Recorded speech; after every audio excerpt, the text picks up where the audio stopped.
Today on 70 Years of Bestop, you're going to find out why we're giving away this 70-year-old CJ3B to one of you.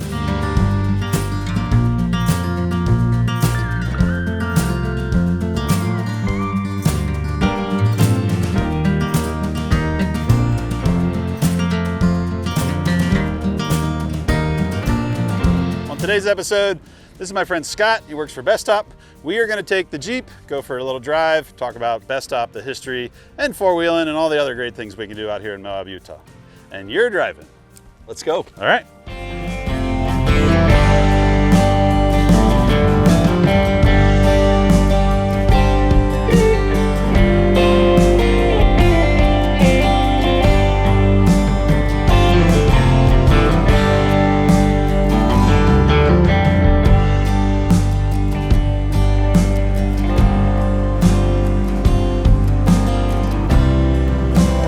See if I have the magic touch now. It takes just like a tap on the throttle and then do it again. A little bit more tap. That was it. Starts pretty smooth. It does. It's just that, got to have the magic touch with that key. Yeah, the ignition switch is a little. We're ready.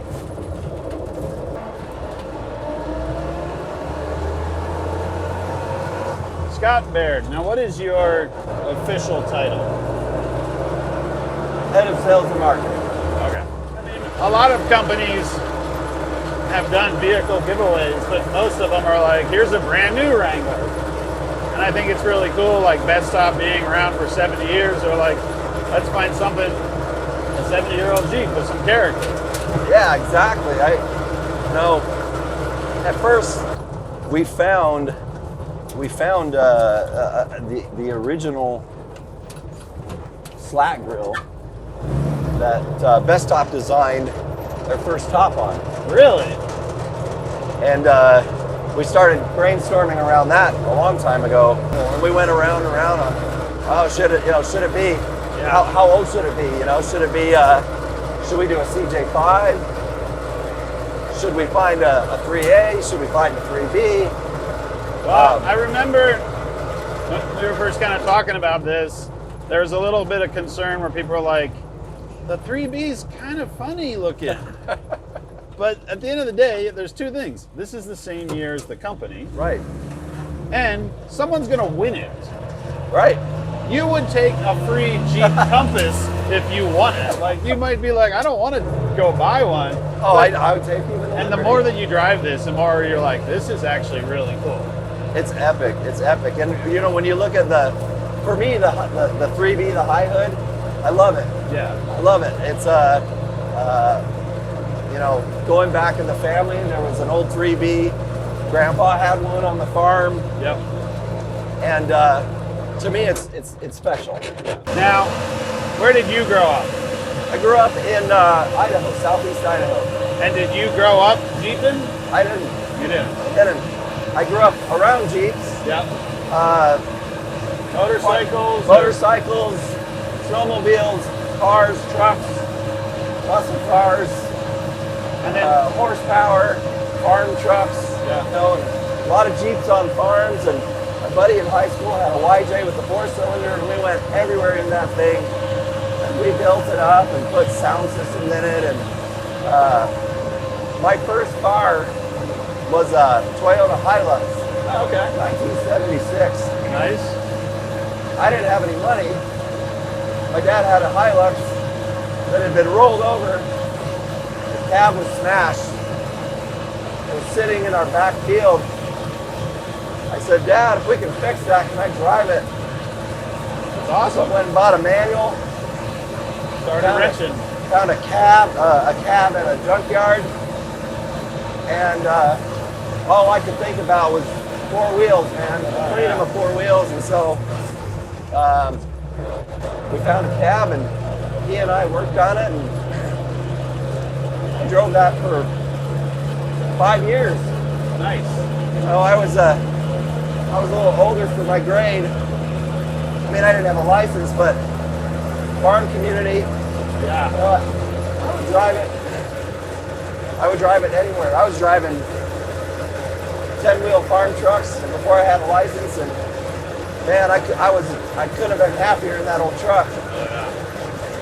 And that's kind of what started it for me. Yeah. So, how did you end up from Idaho going to Bestop? You just kind of get into the off-road scene, and Yeah, so I mean, I have fallen in love with Jeeping in the last 10 years. yeah, And the whole family just loves it, and it's a part of it's absolutely an ingrained part of our family and everything we do.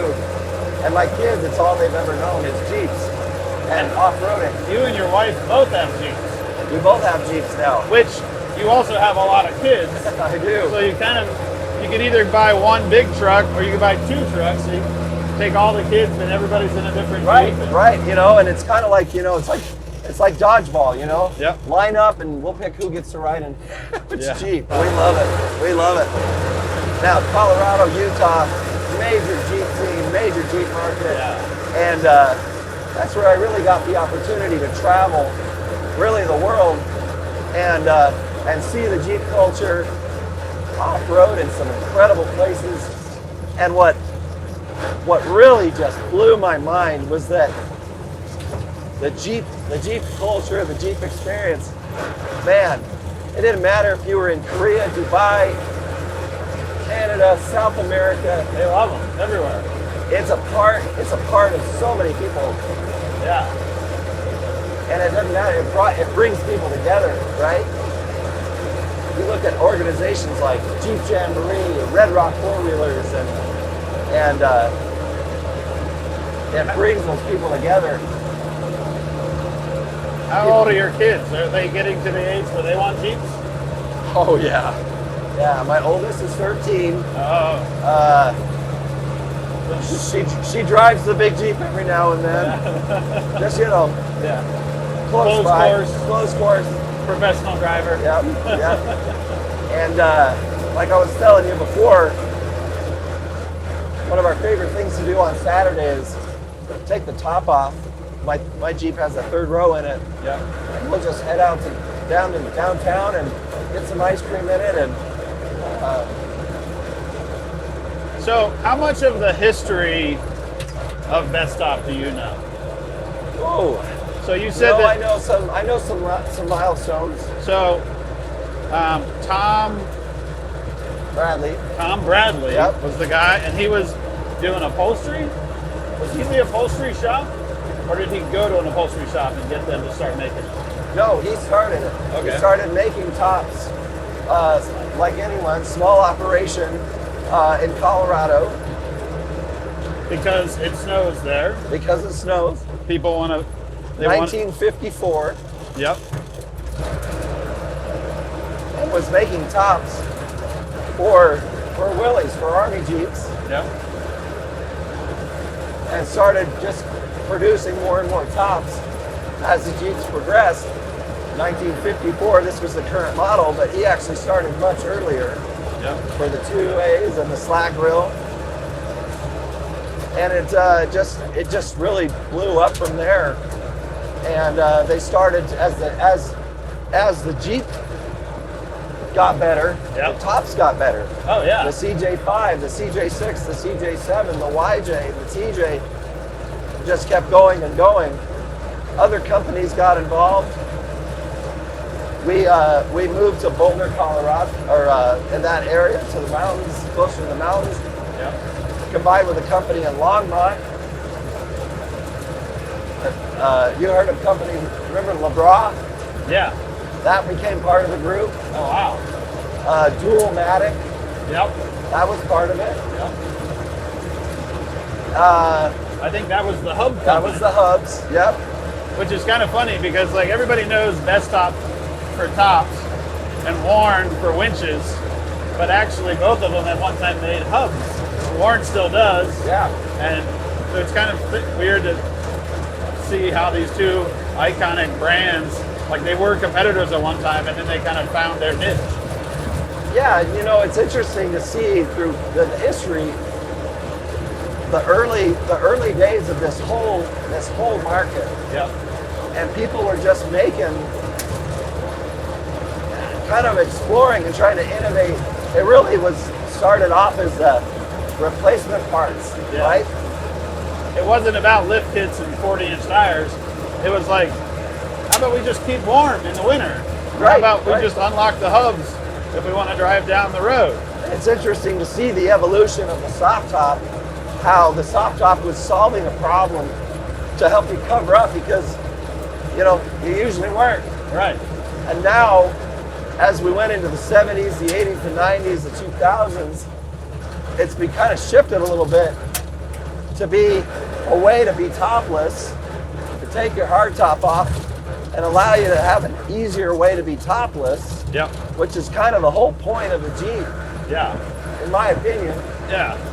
That's what makes it so unique is that you can take the top off. Take the top off, the doors off, and make it easy to cover back up again, right?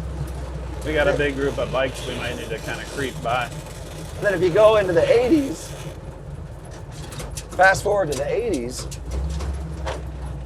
Bestop began a, 38-year relationship with Jeep. So is that when Bestops became the OEM top? That's when it started, was with the YJ. Oh, okay. You know, the other night, the kids were like, what's this movie, Jurassic Park? I've never seen this. And I'm like, honey, what do you think? And you show it to them and give them nightmares.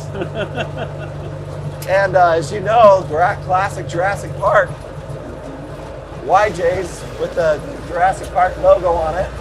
Yep. And there's that scene when he's trying to get out of there fast to get to the boat. You see all those tan spice tops on those YJs. And you're like, hey, those are Ah, ours. there we go. You know, that's when it kind of all started. Yep. And we've enjoyed a fantastic relationship with Jeep over the years and all the different design changes they've gone through. Well, the factory top that Bestop makes for Jeep right now, that top's amazing. It works so good. It's so easy to take up and down and easy to open. And Oh, thank you. Yeah, I wish I could say I designed it, but our engineers are Yep. phenomenal, and they've been doing this a really long time, and they're not done. I mean, the new top that we're showing this week on the two-door, it's like, how could a top get any better? Yep. Well, they broke the mold and took a whole new approach, Yep.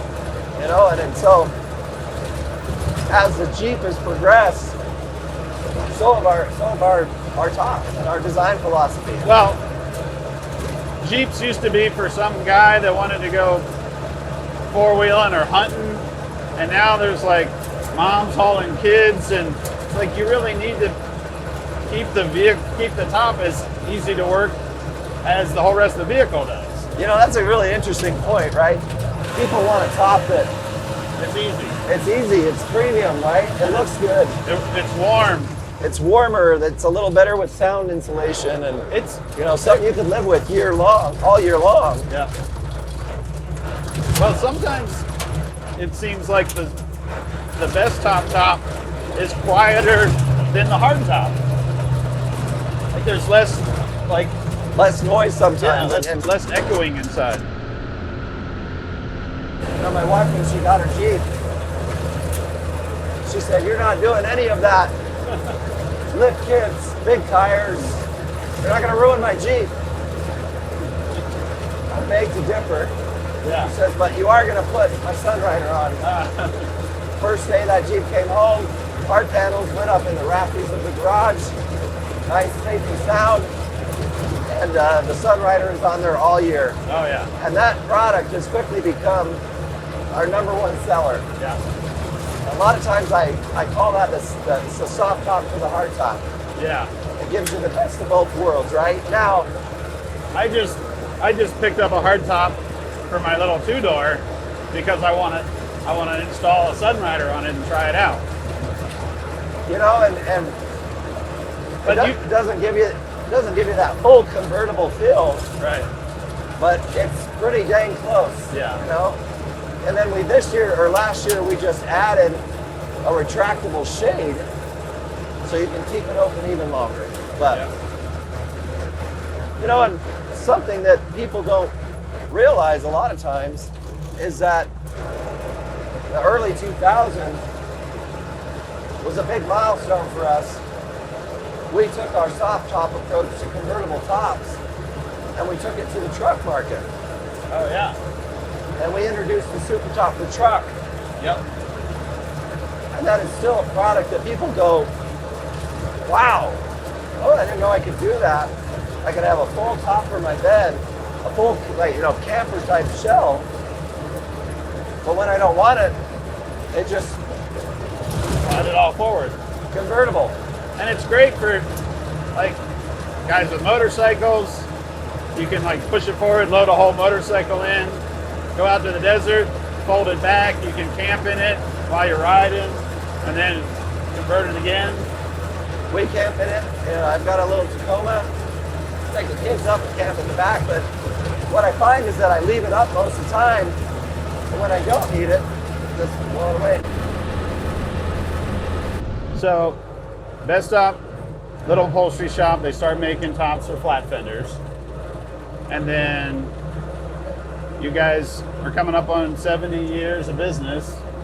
It's gone through the phases of hand designing, hand drawing patterns, hand cutting, hand sewing, to moving to computerization. I mean, it's just incredible to see now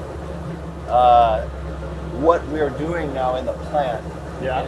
In our plant. I mean, massive facility, state-of-the-art technology, state-of-the-art sewing, cutting, consistency, and really becoming that OE top.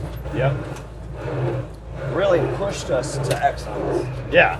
And are you still making tops for just about all of the older models? Yeah. I mean, this top that we have on today, this is a production top. Yeah. This came right off of our shelf in our warehouse. Nice. CJ6, CJ5. We've even got support for classic Bronco. Nice. We've got support for FJ40s. We've got support for a lot of these off-road vehicles from way in the past. Nice. Now, have you guys considered taking some of your modern technology and applying it to older versions? That comes up here and there where applicable. For example, the new top that we're coming out with for the two-door here in April. Yeah. It's so great that that's just the discussion right now. Do we go back to the tried and true JK top, the tried and true JL top even that's been a huge success, and take that to the next level? And as a manufacturer, as a designer, that's always exciting. Yeah. As we've seen in Moab, there's definitely a big trend of people bringing older Jeeps to digging them out of the woods and like fixing them up. And absolutely. And one of our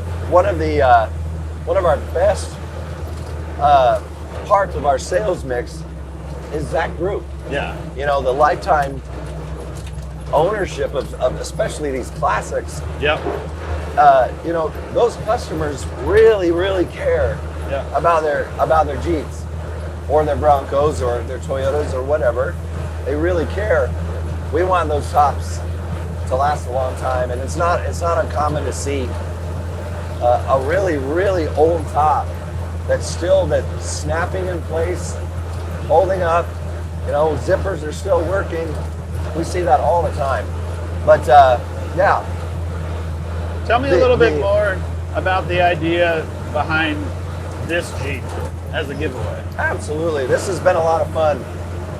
Probably one of the more exciting projects to see the team really get their arms around it, get excited about it. A long time ago, we kind of threw the idea around. I would say it's been about a year, maybe two now, this idea of finding an old, clean, and it's gone back and forth, right? Yeah. Do we find a well patina Jeep, that's not restored, or do we find something as beautiful as this? Well, there's so many options too, because you're like, do we find one that's been modified and is on bigger tires? Yeah. There's a whole contingent that love that. or do you find one that's a barn find and cobwebs? Absolutely. Because people love those. They're all great. Yeah. I want all of them. Yeah. But what it came down to was we wanted to find something that really represented the Jeep when it was new. Yep. Back then. Yep. New top. With a little bit of flair. This Jeep has one of the best tires on the market, the BFG KM3. Yep. And it just adds that little extra touch to it. But what we landed on was finding something like this, and for kind of went around back and forth. Do we want to keep it? Do we want to just buy it for content and take it to events and let people see it and let people experience our heritage and our history? And kind of keep it to ourselves and put it in the lobby and let people look at it and as a story piece, a time capsule. And as the ideas and the conversations evolved, it turned into, someone's got to own this. What's cool though is that whoever wins this, they can do whatever they want to it.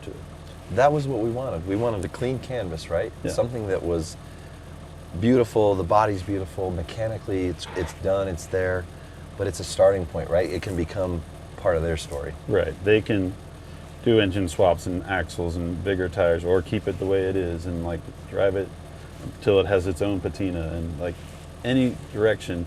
This is a great starting point. And the thing that's also different and unique is that this isn't a brand new Wrangler.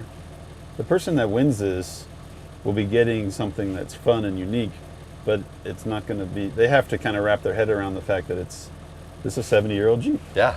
And it takes a little bit of getting used to, but by the time you get used to it, then you're like, I just want to drive that. It's so fun. It's an experience. Every piece of it is an experience. And I would love nothing more than to come back here at Moab every year and see this Jeep show up with its new owner. Yeah. Or some other event across the country. Yeah, like the flat fender roundup that's every Friday where tons of flat fenders go out. Like, we'd love to see this thing with the new, whoever wins it, to come to that and be bouncing along the trail. See what they've done, absolutely. It's that the story, I keep going back to that, the story is so huge. And I feel like with Bestop, because of the 70 years, we run into so many of those stories. Yeah. Just standing there this morning in the parking lot, and everybo's got a picture, a story they want to share, and sometimes it even gets a little emotional, right? Yeah. It was my mom's Jeep, it was her. I have memories of this, picking up my friends and going to school or going to the pool, and my dad took me hunting, and we were in the Jeep with the top in the snow, and there's all of those things that have happened. And to see, especially when they've hung on to them. Yeah. And they've took care of them, they've taken care of them, and they've kept it in the family, and it's incredible how something like a car can mean so much. Oh yeah, they say it's a Jeep thing you wouldn't understand, and I don't even know that Jeep people can always explain it. It's just like, well, it's because it's a little bit different to everybody. I grew up on a farm driving tractors, and I wanted a Jeep because I could have the same open top feel in my vehicle as I did on the tractors on the farm. And for the next guy, it's like, I was in the military and I liked driving the off-road Jeeps. And for the next guy, it's like, I went hunting, or like my mom and dad took us camping in Jeeps. So there's so much of that connection. Absolutely. Let me see. I remember the first time I came to Moab. Oh yeah. JK on 35-inch tires, all-terrains. You thought you had the baddest. Oh man! And it was mind-blowing. And I only had 3 kids at the time. Yeah. And they were hanging out the Jeep, out the window, And they still remember it, even when they were super small. I'll never forget it. Yeah. And we've been hooked ever since. And my dad's here in Moab with me this week. Yeah. His first time. He bought a YJ. How old is he? 70. Another milestone. Have you Some let him? magic. Have you let him drive this yet? Not yet, but he All right. wants to. We'll wait. We'll wait till we're all done filming. Because he'll probably get in it and not get back out. He was very excited to see us ride in it today. He was probably very sad when you told him he can't win it. I haven't broke the news yet. Probably should though. And he brought his YJ out here, bought a YJ, towed it down here from drove 17 hours Yeah. to experience it. Yeah. And his very first time behind the wheel of this thing, we take him to Hell's Revenge. Oh yeah. And now he and I are never gonna forget that. Yeah. And to see the look on his face as he's doing the obstacles and he's scared, he doesn't know what's gonna happen, what can the Jeep do, you know? Yep. And that triumph, you know? Yeah. And you know, now we're already talking about when can we get back here? I mean, Moab definitely has challenging trails, but it also has trails that look way more challenging than they really are. A lot of mental games. And the vehicle is so capable Yeah. that it surprises you. And there's so much traction on a lot of this slick rock that you can just crawl right up stuff that you wouldn't expect to do. No place like it, really. Yeah.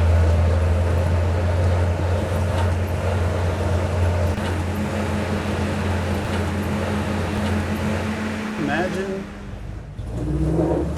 early 1950s and you're out in Moab, Utah, and you're flat fender looking for uranium. Like when they discovered uranium out here, Right. there was a guy in one of these flat Yeah, fenders. yeah. And that was really what started all of it, right? Out here? It was a little town, but it turned into a uranium boom town for years. And before that was a lot of like dinosaur I have no digging idea. and stuff going Yeah. on out here. There's so many cool things out here, but so if you go to the Sunset Grill up on top of the hill, Yeah. you can see the flat fender. It's on display. It's just not restored. It's just sitting up there on top of the Yeah, pile. I've seen it. And that's the flat fender that the guy, I don't remember his name, but he kind of was the one to discover uranium and kind of turned this town into a boom town for a while. Like all of the trails out here, like most of them were opened up in Jeeps like this. Imagine opening That's Hell's how you Revenge. get. That's how you. Oh man. Like being the first guy to run Hell's Revenge in one of these.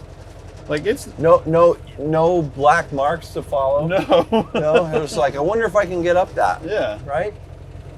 Yeah. Nowadays Exploring and we're adventure, so man. spoiled by the performance of the Jeeps. And Do back you then, think he had like a spotter with a walkie-talkie? No. He probably had a beard and a dog, and that was about the extent of it. But I mean, you know, Fred, go back to that time period. I mean, they probably thought about how lucky they were to have this, right? No, that's the thing. Like, You know, and When- think about like, oh, before me, you know, Yeah. they were on foot or well, that's the other wagons and imagine horses. coming out here, native people just walking across this. Like if you were trying to walk across this, you'd be like, where am I going to find water? It's just But wild. no, I mean, it's just a perspective, right? I mean, when this was brand new, think about it, all right? It's 1954. You just walk home with the, you know, you drive it home, and you're just like, Yeah, you're this not. is the greatest thing ever. But you're not even thinking like, this is going to be so fun to go four-wheeling in. You're literally thinking, this will get me out to the barn in the winter, or get me out up on top of that hill for whatever government project I'm working on. Like, it was just a tool. It's a then. tool, a utilitarian. One of the things I love so much, everybody loves about, you know, the Jeep is how the design has persisted. Yeah. It has sustained through the years. You can- the slotted grille, the headlights. You know, can I'm not park going to go this- into the. You can park this beside a brand new JL, and you know that they're related. Yes. It's yes. not like it is morphed into a total jelly bean, and you're like, Right.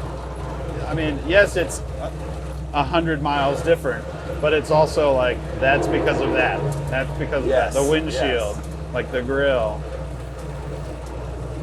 And there's so many people that were like, if you walked into a design studio nowadays and told them to build a vehicle with these parameters, they'd be like, why would you want that? Why do you want a flat windshield? Why do you want exposed bolts and hinges? But when you see the heritage of it, then it all kind of makes sense.